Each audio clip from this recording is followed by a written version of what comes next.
Sir నమస్తే అండి. నమస్తే. 'శత్రుజ్' అనే సినిమా అంటే కొన్ని కారణాల వల్ల థియేటర్స్‌లోకి కాకుండా డైరెక్ట్‌గా ఓటీటీలోకొచ్చింది. ఇప్పుడు దాన్ని కూడా రిమూవ్ చేసేశారు.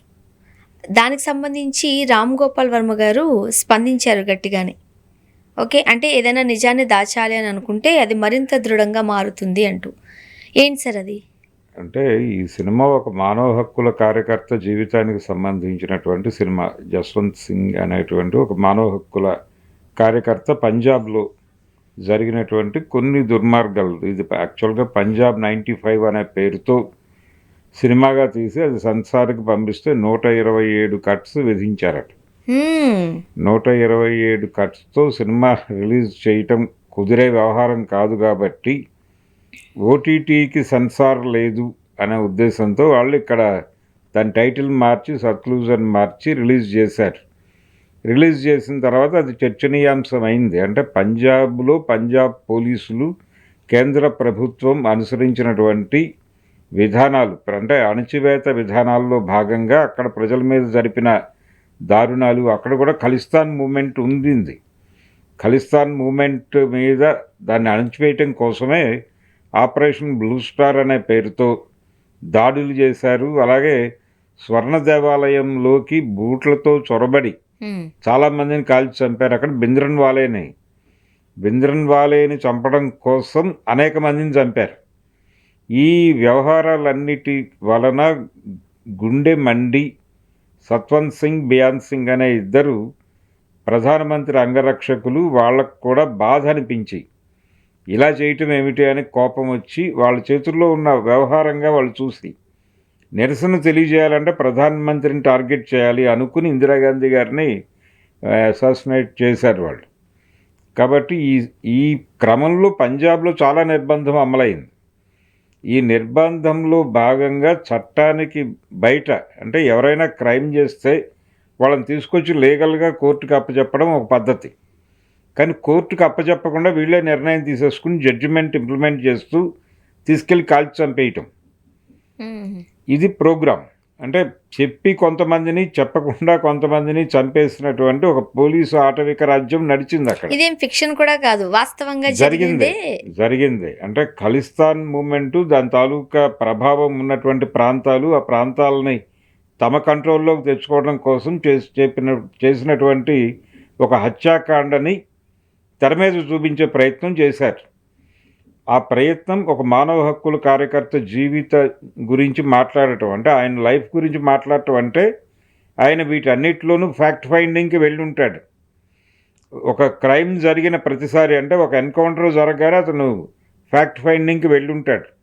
గతంలో కన్నాభిరాన్, బాలగోపాల్ వీళ్ళందరూ కూడా అలా ఫ్యాక్ట్ ఫైండింగ్లకు వెళ్ళిన వాళ్ళే. కనుక అలా వెళ్తున్నటువంటి కార్యకర్త ఎన్కౌంటర్లో తనకేమనిపించిందో మాట్లాడి ఉంటాడు. ఈ మాటలన్నీ కూడా సినిమాలో ఎక్కడో చోట జనాల్లోకి వెళ్తాయి. ఇది ప్రమాదం. అంటే గవర్నమెంట్ ఇంటిగ్రిటీని రోడ్డు మీద పెట్టినట్టు సినిమాగా చూస్తున్నారు వాళ్ళు. అందుకని ఈ సినిమాకి 127 కట్స్ విధించడానికి కారణం అదే. అంటే ఇదొద్దు, ఇది ప్రభుత్వ ప్రతిష్టకి భంగకరం, ఇదొద్దు, ఇది ప్రభుత్వ ప్రతిష్టకి భంగకరం అని ఒక్కొక్క చోట మార్క్ చేసుకుంటూ వెళ్ళిపోతే అంత అయింది లిస్ట్. అది ఇంకా అవన్నీ కోసేస్తే సినిమా ఉండదు. కానీ యాక్చువల్గా మన చరిత్రలో, మన సమాజంలో ఇలాంటి సంఘటనలు ప్రాంతాలను బట్టి జరుగుతూనే ఉంటాయి. వాటిని సినిమాలుగా తీయడం మనం చూస్తూనే ఉంటాం. ఆ చరిత్రను తెలుసుకోవాల్సిన అవసరం ఇప్పటి జనరేషన్కి అయితే ఉంది కదా. డెఫినెట్గా ఉంది. ఇప్పుడు 'అంకురం' అనే సినిమా ఉమామహేశ్వరరావు గారు తీశారు ఆ రోజుల్లో. అది సినిమా తీసే నాటికి మిస్సింగ్ మరణాలు జరుగుతున్నాయి ఆంధ్రప్రదేశ్లో, ఉమ్మడి ఆంధ్రప్రదేశ్లో. ఎన్టీ రామారావు గారు సీఎంగా ఉండగా ఆ మిస్సింగ్ మరణాల తాలూకా వార్తలు రోజు పేపర్లో వచ్చేవి. ఈ వార్తల నుంచి పొందిన ప్రేరణతో ఆయన 'అంకురం' అనే కథ రాసుకుని సినిమా తీశాడు. అది చాలా పెద్ద విజయం సాధించిన సినిమా. అందుకని ఈ సినిమాలలో ప్రతిబింబింపజేసేటువంటి వాస్తవ ఘటనలు, ఆ ఘటనలకి కారణమైనటువంటి వాళ్ళు బతికే ఉంటారు. వాళ్ళు ఇంట్లో కూర్చుని సినిమా చూస్తూ ఉంటాడు, అది గాయపడతాడు. ఇదేమిటిది, మన జీవితాన్ని రోడ్డు మీద పెట్టారు వీళ్ళు, నన్ను ఈ సినిమా చూసిన తన కుటుంబం కూడా తను అసహించుకుంటే ఏంటి పరిస్థితి అని. అందుకని ఎక్కడో చోట పెయిన్ ఫీల్ అయ్యి దీని మీద ప్రెజర్ తీసుకొచ్చారు వాళ్ళు సెన్సార్ మీద. సెన్సార్ దాన్ని కట్టడి చేసే ప్రయత్నం చేసింది. ఇప్పటికీ కట్టడి నడుస్తోంది. దీన్ని ఏ క్షణమైనా బ్యాన్ చేస్తారనే మాట కూడా వినిపిస్తోంది. కాబట్టి భావ ప్రకటన స్వేచ్ఛ ఏ మేరకు ఉంది భారతదేశంలో అంటే నువ్వు ఏ కథనైనా తీసుకుని సినిమా తీసే వెసులుబాటు ఉన్నప్పుడు ఎందుకు అలౌ చేయరు వీళ్ళందరినీ? వాళ్ళు చెప్పనివ్వండి, మెయిన్ స్ట్రీమ్లో ఉన్న దుర్మార్గాల గురించి, ఇతర వ్యవస్థల్లో ఉన్న దుర్మార్గాల గురించి మాట్లాడనివ్వండి. మాట్లాడిన తర్వాత అది నిజం కాదని మీరు రెక్టిఫై చేసుకోండి. ఒకవేళ తప్పని తేలితే రెక్టిఫై చేసుకోండి, లేదు అది నిజమే అనుకుంటే చర్యలు తీసుకోండి. అంతే తప్ప సినిమాని ఆపేస్తామనేది అది వర్మ గారి గొడవ. అదే ఆయనకి ఏమనిపించిందో డైరెక్టర్కి అది తీశాడు. దాన్ని మీరెవరు అడ్డుకోవటానికి? జనానికి నచ్చకపోతే వాళ్ళే వదిలేస్తారు కదా సినిమాని. ఎందుకు అనవసరంగా మీరు కత్తెరలు పట్టుకొని మీద పడి దాడులు చేస్తున్నారు అనేది ఆయన గొడవ. ఆయనకు ఒక పాత అనుభవం ఉంది సెన్సార్తో. అదేంటంటే గోవిందా సినిమాలో విలన్స్ గ్రూప్ వాళ్ళు బూట్లు వేసుకుని దేవాలయంలోకి ప్రవేశించారు అని. దాన్ని కట్ చేస్తాం టోటల్ సీన్ని అంటే ఆయన చెప్పాడు, బాబు వాళ్ళకి భక్తి లేదు, భక్తి ఉంటే ఈ పనులు ఎందుకు చేస్తారు? కానీ వాళ్ళు లోపలికి వెళ్ళేటప్పుడు బూట్లు ఇప్పి ఎలా వెళ్తారు? గోవిందా సినిమాకి కానీ సంబంధించి కథ ప్రకారంగా ఆ విలన్ల ప్రకారం అది నిజమే కదా సార్. నిజంగానే దేవుడిని నమ్మి దేవుడు అంటే భయం ఉంటే చంపడానికి వస్తారా? చంపడానికి వస్తారా? రారు కదా. కాబట్టి వాళ్ళు బూట్లు వేసుకెళ్ళటం అనేది ఎలా అనుచితమో నాకు అర్థం కావట్లేదు. మీరు ఉన్నంతకాలం నేను ఇక్కడ సినిమాలు తీయను అని చెప్పేసి వెళ్ళిపోయాడు ఆయన బాంబేకి. కాబట్టి ఇప్పుడు కూడా ఆయన అంటే సెన్సార్తో ఆ యుద్ధం ఉంది ఆయనకి మొదటి నుంచి. అసలు సినిమాకి సెన్సార్ వద్దు అనేది ఆయన ఉద్దేశం. ఇప్పుడు ఈ సినిమాని వాళ్ళు సెన్సార్ని అవాయిడ్ చేసి పోనీ ఓటీటీ ప్లాట్ఫామ్లో పెట్టారు. పెట్టినప్పుడు అక్కడ కూడా బతకనివ్వట్లేదు, దాన్ని చంపేసే ప్రయత్నం చేస్తున్నారు. అంటే సాధారణంగా ఇప్పుడు ఓటీటీలో మనం చూస్తున్న కంటెంట్ మనం ఏ మేరకు మాట్లాడుకోవాలో తెలుసు. లేదు, అది అన్సెన్సార్డ్ వ్యవహారం. అదే సార్, ఇప్పుడు అది లేకే కదా సార్ ఏది పడితే అది ఓటీటీలోకి రిలీజ్ చేయడం. చిన్నపిల్లలు చూడకూడని కూడా ఓటీటీలోకి డైరెక్ట్గా వస్తున్నప్పుడు చిన్నపిల్లలు చూస్తారా అనేది కాదండి. కంపార్ట్మెంటాలిటీ అనేది వచ్చిన తర్వాత ఎవరి ఫోన్లో వాళ్ళు, ఎవరి ప్రపంచంలో వాళ్ళు బతుకుతున్నారు.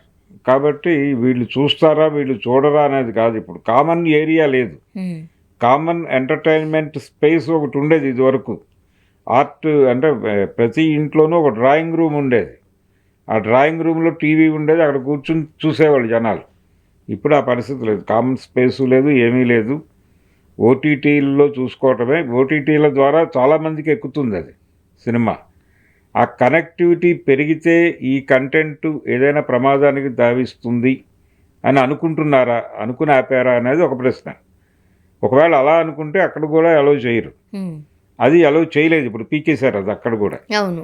కాబట్టి ఇది సీరియస్గా సినిమా ఇండస్ట్రీ మాత్రమే కాదు, కవులు కళాకారులు ప్రతి ఒక్కరూ పట్టించుకుని దీని మీద ఎక్కడికక్కడ సెమినార్లు పెట్టి మీటింగులు పెట్టి ఖండించి ప్రభుత్వం మీద ఒత్తిడి తీసుకురావాల్సిన అవసరం అయితే ఉంది. అంటే ఇప్పుడు నిజంగా జరగలేని దాంట్లోకి ఒకవేళ కల్పించబడ్డాయనుకోండి, దీనివల్ల ఇబ్బందికరం అని చెబితే ఒక మాట ఏమో, కానీ వాస్తవ ఘటనల ఆధారంగానే అప్పుడు జరిగిన వాటిని చరిత్రని ఈరోజు జనరేషన్ ముందు ఉంచితే తప్పేంటి అనేది కొంతమంది వాదన. నిజమే, తప్పెలా అవుతుంది? చెప్పాలి కూడా కదా సార్ అది. ఇప్పుడు ఆ హక్కుల కార్యకర్త జీవితంలో ఆయన చూసిన రకరకాల ఇన్సిడెంట్లను దీనిలో జొప్పించి ఉంటారు. ఆ సంఘటనలతో ప్రభావితమైన వాళ్ళ సంఖ్య ఆ ప్రాంతంలో ఎక్కువ మందే ఉండొచ్చు, ఆ ఊళ్ళో లేకపోయినా. అందుకని ఇది ఒక వ్యక్తి జీవితం, పైగా ఒక పౌర హక్కుల కార్యకర్త జీవితం, దానిలో ఎన్కౌంటర్లు, పోలీస్ టార్చర్లు, కస్టోడియల్ డెత్లు ఇవి లేకుండా ఎలా ఉంటుంది? అందుకని మీరు మొదటే వద్దని చెప్పేసి ఉంటే ఆయన డబ్బులు ఖర్చు పెట్టుకునేవాడు కాదు. కానీ ఇప్పుడు ఖర్చు పెట్టేసి సినిమా తీసిన తర్వాత ఆపేసి నువ్వు ఇంట్లో వేసుకొని నువ్వు నీ ఫ్యామిలీ వరకు వేసుకొని చూడు అంటే ఎలా కుదురుతుంది? కాబట్టి సినిమాని అలా వదిలేస్తే ప్రజలు నిర్ణయించుకుంటారు. ఆ కంటెంట్ కన్జ్యూమ్ అయ్యాక ప్రజలు ఒకవేళ దాంతో కనెక్ట్ అయితే వాళ్ళు ఏం చెప్పారో ఆ పద్ధతిలో పెడతారు. లేదంటే కనుక వాళ్ళతో చర్చించి ఇంకొక మార్గాన్ని ఎంచుకుంటారు. వీళ్ళకి అనిపించిన విషయం చెప్తారు, కనీసం రివ్యూల రూపంలో. వేటికి అవకాశం ఇవ్వకుండా వీళ్ళు బిహేవ్ చేస్తున్నారు. ఇది ఖచ్చితంగా అప్రజాస్వామికమైన చర్య. Thank you sir. Thank you.